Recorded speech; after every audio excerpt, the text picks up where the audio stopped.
ती बस स्टॉपजवळ उभी होती. सकाळी सकाळी बस आलीच नाही. वेळ उलटून गेली. तिची खूप घालमेल व्हायला लागली. इतक्यात भरलेलं आभाळ होतं. जोरात पाऊस सुरू झाला. मग ती अजूनच बावरली. अंग चोरून उभी राहायला लागली. अचानक एक बुलेट भरधाव आली आणि त्यावरचा मुलगा गाडी थांबवून उतरला. बस स्टॉपवर थांबला. दुसरं कोणीच तिथे नव्हतं. त्यामुळे ते अधिकच चिंतेत पडली.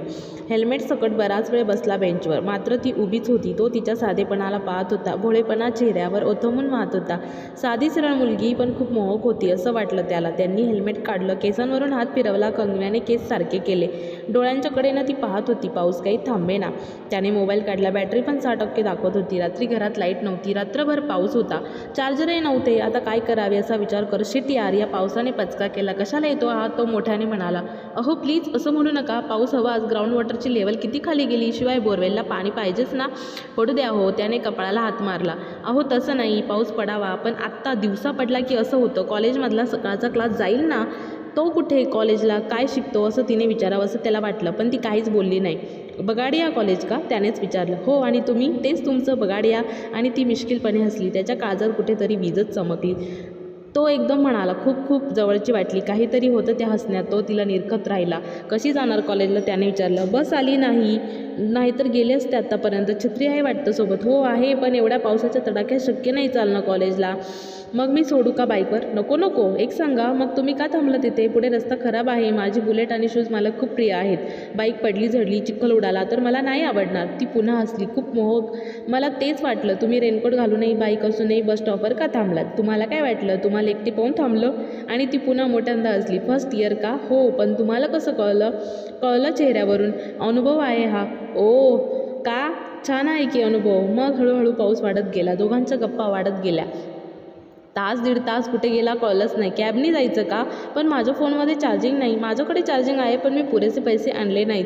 ती टाळण्यासाठी बोलली. पैशाची काळजी सोड गं, मी आहे ना. काय म्हणालात? काही नाही गं, असंच. एकेरी सोपं वाटतं बोलायला. औपचारिकता किती वेळ. मला नाही बोलता येत एकेरी. जाऊ द्या मग. कॅब नको, ऑटो करूयात, ती पटकन बोलली. माझी भीती वाटते का तुला? नाही, मला नाही आवडत अनोळखी लोकांसोबत कॅबमध्ये जायला.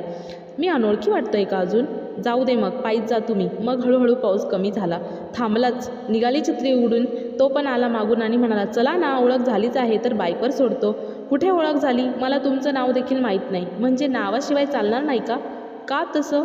गाडीवर बसण्यासाठी ड्रायव्हरचं नाव आणि गाडीचा नंबर आवश्यक आहे का? आय मीन राईट ट्रॅक करणार का? तो हसला मोठ्यांदा.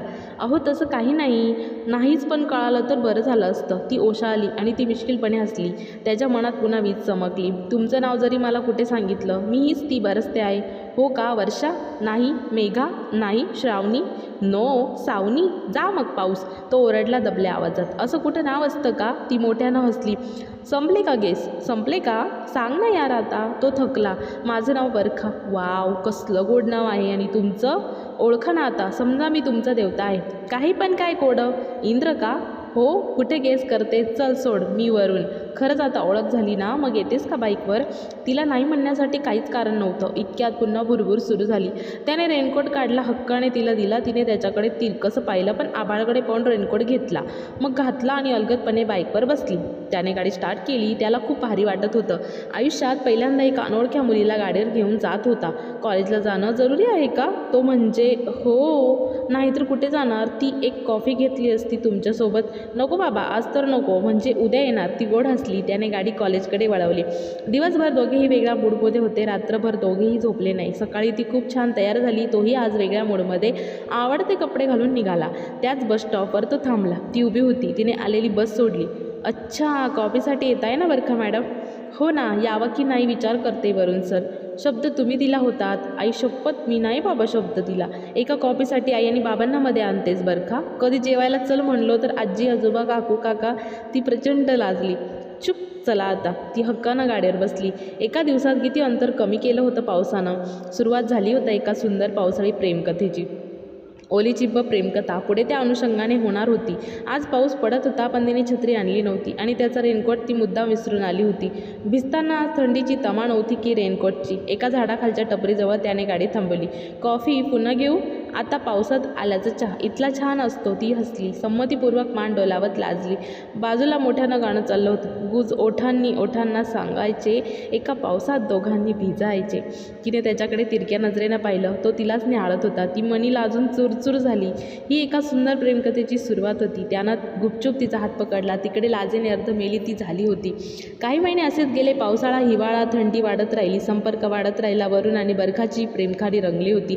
फोनवर सतत बोलणं, कॉलेजात कमीच पण बाहेर भेटणं, रुसणं फुगणं, भेटण्यासाठीची धडपड, सगळं चालू होतं. 6 महिने उलटली असतील. आना भाका लग्नाचं नियोजन सगळं बोलून झालं होतं. वरुणचं MA BAचं शेवटचं वर्ष होतं. कॅम्पसच्या जॉबसाठी तो वाट पाहत होता. मग पुढचं ठरवू असं त्यानं सांगितलं. जातीचा प्रश्न होता. घरातल्यांच्या अपेक्षा होत्या. एकमेकांशिवाय आपण जगू शकत नाही ही भावना प्रबळ होती. बरखाच्या वागण्यातला बदल तिच्या आईच्या लक्षात येऊ लागला होता. तिने स्थळं शोधण्यासाठी वडिलांना भरीस पाडलं. आई, मला शिकायचं आहे अजून, प्लीज लग्नाचं बघू नका. एकदा बरखाने कळवळीनं सांगितलं. बेटा, आता पाहायलाच हवं की लग्न. ग्रॅज्युएशन होईपर्यंत ठरेल, मग बघू पुढचं. मनाजोगतं स्थळ मिळायला नशीब लागतं असं दाखवून. अनोळखी लोक ते कसे असतात कसं सांगणार ना, तू पाहतीस ना. असल्यावर काही नाही, काहीतरी म्हणाली. या व्यतिरिक्त तिला काहीच बोलता आलं नाही. तिने वरुणला सांगितलं, पण त्याने सिरियसली घेतलं नाही.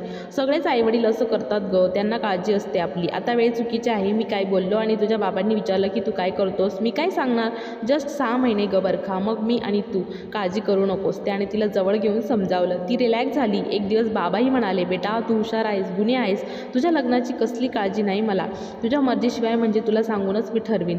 आई म्हणत होती की तुला शिकायची हौस आहे. बेटा, मी असं स्थळ शोधेन की तुला ते मुलीसारखं ठेवतील आणि शिकवतील.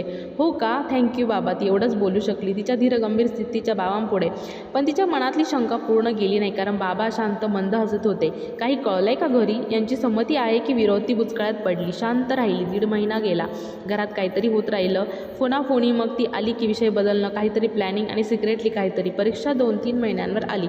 अचानक मोठी आत्या घरी आली. नेहमीप्रमाणे तिला जवळ घेतलं, लाड केले. पण यावेळी तिची नजर वेगळी होती. ती खूप खुश होती. बाबाही 2-3दा आत्याच्या गावी जाऊन आले. अचानक बॉम्ब पडावा तशी बातमी कळली की तिचं लग्न ठरलं होतं मयूरशी, तिच्या आत्याच्या मुलाशी. लग्न? ती तर गारठलीच. नाही म्हणण्याचं काही कारण नव्हतं. तो ओळखीतला होता, स्मार्ट होता, छान जॉब होता, तिला चांगला मित्रही होता. शिवाय आत्या पुढे शिकवणार होती हवं तेवढं. आत्या लाडाने सून म्हणायची लहानपणापासून, पण तिचं असं ठरलेलं असेल हे तेव्हा नव्हतं माहिती. बाबांनी तर केव्हाच ठरवलं होतं म्हणे. आत्यानी मागणी घातली आणि बाबांनी शस्त्र ठेवली. वरुणला कळल्यावर तो हादरला. अगदी डेट पण ठरली होती उन्हाळ्यातील. मी आहे, तू माझे आहेस, काळजी करू नको, फक्त शांत राहा, जे होतंय ते होऊ दे. त्याने एक प्लॅन बनवला. 4 महिन्यात तो प्लॅन वर्कआउट झाला आणि बरखा वरुणची झाली. घरी तयारी चालत राहिली आणि बरखा आणि वरुणने मित्रांच्या मदतीने कोर्ट मॅरेज केलं. एक खोली घेतली भेटण्यासाठी. हळूहळू वस्तूंची जमाजमव झाली. दोघेही आपापल्या घरात राहत होते. नॉर्मल परीक्षा झाली. पेपर छान गेले तिचे. त्याला कॅम्पसमध्ये मस्त मल्टीनॅशनलमध्ये छान पॅकेजचा जॉब मिळाला. मयूर आणि बरखा एक दिवस असेच कपडे खरेदीसाठी गेले होते. ज्यूस पिण्यासाठी म्हणून दोघे सर्वांपासून वेगळे गेले. बरखाने वरुणला तिथे बोलावलं, ओळख करून दिली आणि तो खूप शॉक झाला. हे माझे पती वरुण. कानात शिसवतल्याप्रमाणे झालं. तो खूप समजूतदार होता. थोडा वेळ बोलणं झालं आणि म्हणाला, बरखा तू अशीच आत्ताच तुझ्या नवऱ्यासोबत जा, नाहीतर पुढचं तू सांभाळू शकणार नाही. मी घरातल्यांना बघून घेतो आणि परत येण्याचा विचारही करू नको. वरुण आमच्या बरखाची काळजी इतकंच तो बोलून हळवा झाला. बरखा तर निशब्द होती. दोघे गाडीवर बसून निघून गेले आणि मयूर एकटाच परतला. महिनाभर एका खोलीत संसार केल्या. वरुणच्या घरच्यांनी त्याला बोलावलं, पाठवलं. थाटात विधिवत लग्न करून रिसेप्शन दिलं आणि आनंदाने बरखाला सामावून घेतलं आपल्या घरात. या सर्वांत तिचे माहेरचे कुठेच नव्हते. बाबांनी तर पाणी सोडलं होतं तिच्या नावाने. पुढेही असेच राहिले असे सांगता येत नाही. संबंध बनतील, नाते जुळतील असेच संसार चालू असताना बरखा आणि वरुणच्या संसार वेलाला एक फूल आले. परीचा जन्म झाला आणि तिच्या आईवडिलांची पावले आपोआप तिच्याकडे वळली. आनंद याचाच की एक पावसात सुरू झालेली प्रेमकथा तिच्या पूर्णत्वास गेली. तर मित्र आणि मैत्रिणींनो, कशी वाटली ही सुंदरशी पावसातली भिजलेली ओली अशी प्रेमकथा जरूर सांगा. आणि तुम्ही जर आपल्या चॅनलवर नवीन असाल तर चॅनलला सबस्क्राईब जरूर करा आणि शेजारी बेल आयकॉनसुद्धा नक्की प्रेस करा, जेणेकरून अशाच नवनवीन कथेची अपडेट्स तुम्हाला वेळोवेळी मिळत जाईल. आणि हा व्हिडिओ आवडला असेल तर व्हिडिओला लाईक, शेअर, कमेंटसुद्धा नक्की करा. धन्यवाद.